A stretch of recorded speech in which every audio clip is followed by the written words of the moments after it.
les amis, bienvenue dans le Café Tarot de ce lundi 17 mars.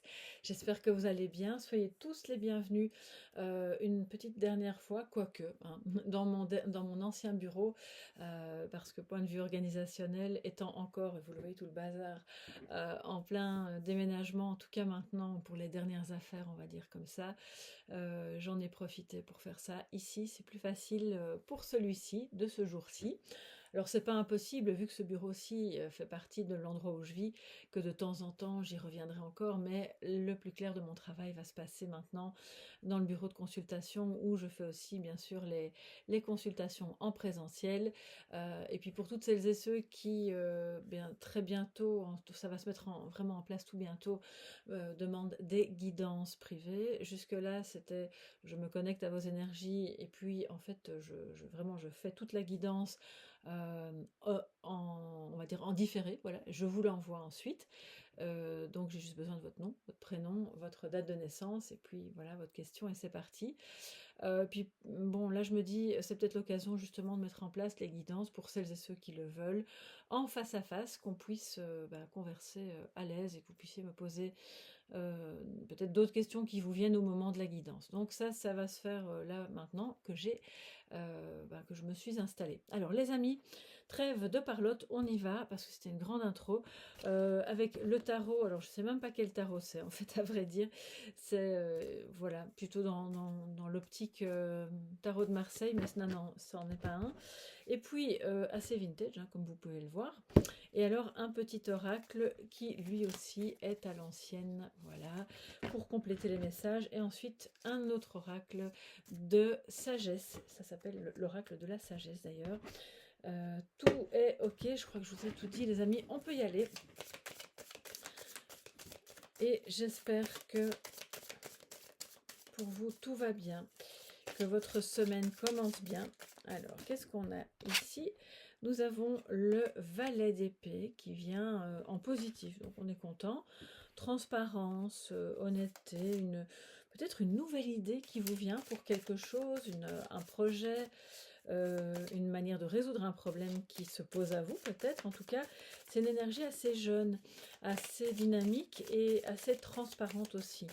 Donc je pense que toutes les choses que vous pourriez faire, penser, communiquer aujourd'hui, ça va être un peu en forme Eureka. J'ai compris, je sais par où je dois aller. On regarde un petit peu derrière soi pour voir si d'autres nous suivent. Et puis avec le valet d'épée, en général, c'est pas encore comme le cavalier, mais c'est déjà assez convaincant. Donc il y a de fortes chances que vous soyez vraiment entendu. Ça parlera d'autant plus aux personnes qui ont une réunion à mener, une conversation avec quelqu'un, quelque chose d'important.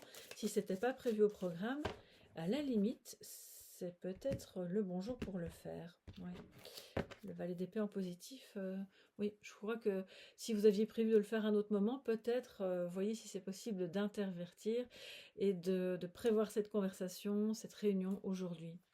Alors, en négatif, donc en défi, nous avons la reine de denier.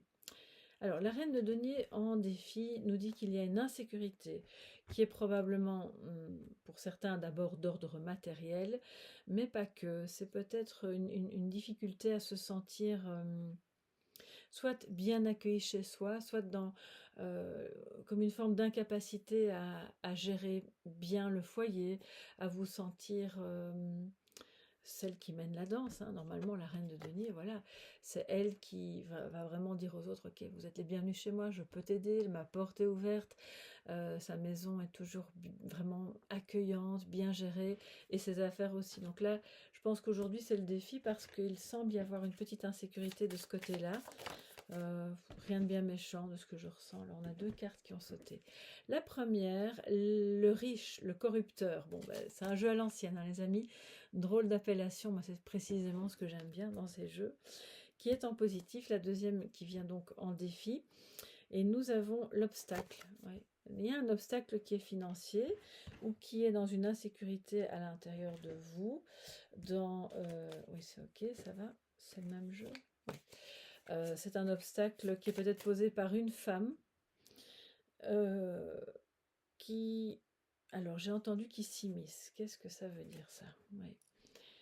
Une femme qui s'immisce dans vos affaires, dans votre manière de gérer, qui fait un peu la madame je sais tout, et qui en fait met des bâtons dans les roues. Ça, c'est possible aussi.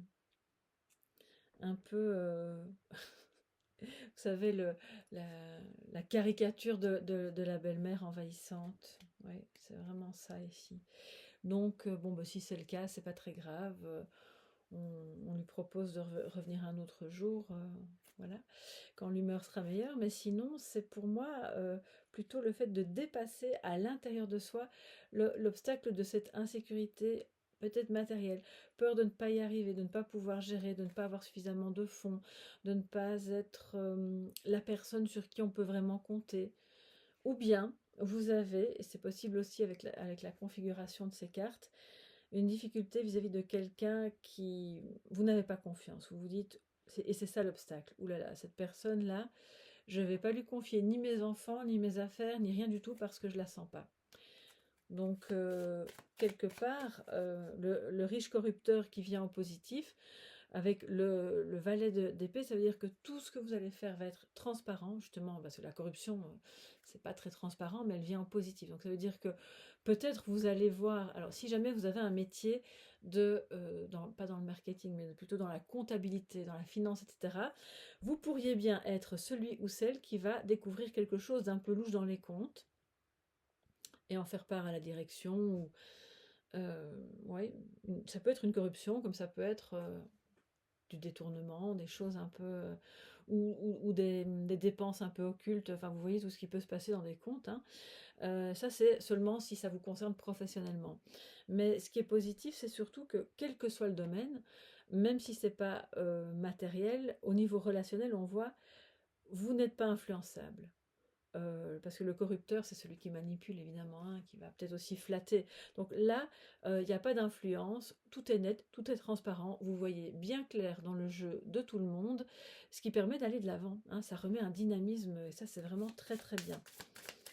Alors les amis,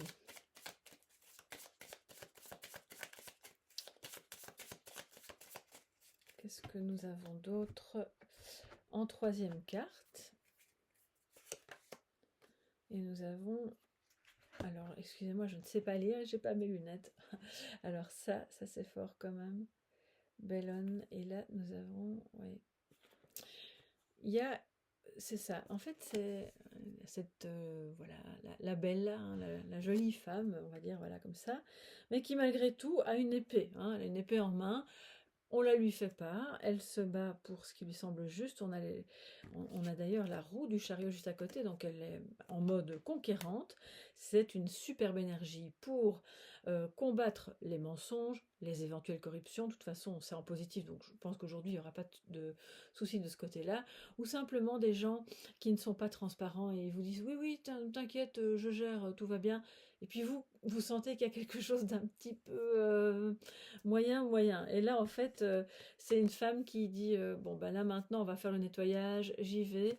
Je ne vais pas me laisser faire si j'ai un point de vue par rapport à quelque chose qui me semble pas suffisamment clair. Et puis, j'enlèverai de ma route les obstacles parce que c'est vraiment l'énergie du chariot ici, complètement, en fait. Et je pense que c'est pour ça que le défi, je vous disais, c'est pas bien méchant. Quand on a le chariot qui vient nous dire ok c'est bon, on y va, on a l'énergie, on y va dans quelque chose de tout à fait transparent, de juste, de novateur avec le valet d'épée, hein, aussi c'est très, il y a quelque chose d'innovant. Eh bien les obstacles à ce moment-là, bon bah c'est comme des petits cailloux le long du chemin, c'est pas bien grave. Honnêtement, je pense que c'est si vous avez un petit obstacle qui se dresse comme ça dans la journée, vous l'aurez vite surmonté. Alors les amis, nous avons en message de sagesse pour cette journée la rationalité. Ok, alors cette femme avec voilà, son livre, elle est dans l'apprentissage, dans la logique, dans le côté à la fois tout le côté cartésien qui peut provenir d'un savoir, on va dire, pas scolaire, mais presque académique, se baser, parce qu'avec le valet d'épée aussi, hein, on est logique. On va pas partir dans les tours sur base d'une émotion, d'un ressenti. il y a des faits, il y a des choses concrètes qui viennent étayer en fait votre pensée. Et moi je pense que c'est bon d'avoir un équilibre entre les deux, d'amener l'intuition pour nourrir une pensée et pas l'inverse en fait, sinon ça peut être biaisé, vous voyez. Donc là, la rationalité, mais d'une manière voilà, équilibrée. Là où il faut être rationnel, c'est important pour pouvoir être ancré et avancer. Et puis, là où ça devient trop rationnel et limite un mental qui tourne en sur-régime, de pouvoir équilibrer les choses, d'écouter son cœur, de se reconnecter à l'énergie du vivant, hein, et de tout ce qui permet justement de dépasser les obstacles, l'insécurité, et de revenir à cette reine de denier qui est à la base quelqu'un d'assez fort et puissant. Voilà pour aujourd'hui mes chers amis, je vous souhaite évidemment une très très belle journée, un bon 17 mars, que ce soit voilà, le coup d'envoi d'une belle semaine pour vous. N'hésitez pas à me dire ce qu'il en est pour vous sous la vidéo. Si vous avez besoin d'une guidance privée, vous savez bien vous contacter à travers le site www.soleillevent.com. Vous pouvez également m'écrire si vous le souhaitez à soleillevent@yahoo.com. Et sinon, je vous retrouve demain dans le Café Tarot du mardi. Merci pour les pouces bleus, merci pour les abonnements, pour tout ce que vous faites pour soutenir la chaîne. Je vous embrasse et à demain. Bye bye.